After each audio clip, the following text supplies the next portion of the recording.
BTC নিৰ্বাচনত মিত্ৰজোঁটে একেলগে নিৰ্বাচন নেখেলিলে যদিও ২৬ৰ সাধাৰণ নিৰ্বাচনত বিজেপিৰে মিত্ৰতা অটুট থাকিব। নিৰ্বাচনত অগপয়ে কিমান আসন বিচাৰিব সেয়া স্পষ্টকৈ উল্লেখ নকৰিলে যদিও মিত্ৰতা বৈঠকতহে আলোচনা কৰিব আসন ভাগ বটোৱাক লৈ।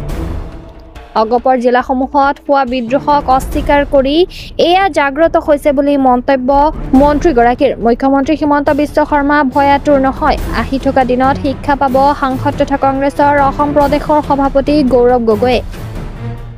10 ছেপ্টেম্বৰৰ প্ৰসংগত সাংবাদিকে কৰা প্ৰশ্নৰ উত্তৰত মন্তব্য কেশৱ মহন্তৰ।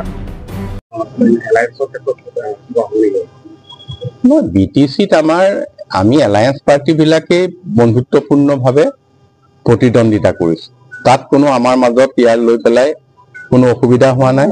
আমাৰ এলায়েন্স পাৰ্টি আটাইকেইটাই এলায়েন্স পাৰ্টি বুলিলে আমি বিজেপি আছে, UPPL আছে, AGP আছে, আমি সকলোৱে প্ৰতিদ্বন্দ্বিতা কৰিছো। তাৰ মাজত আমাৰ কোনো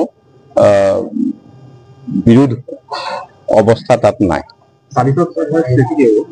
২৬ত এলায়েন্স ভালকে থাকিব।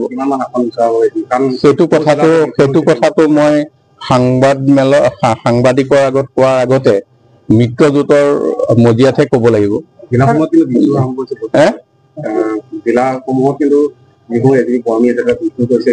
একেবাৰে বিদ্ৰোহ হোৱা নাই, জাগ্ৰত হৈছে। তেখেতসকল জাগ্ৰত হৈছে। মুখ্যমন্ত্ৰী ভয় খাইছে,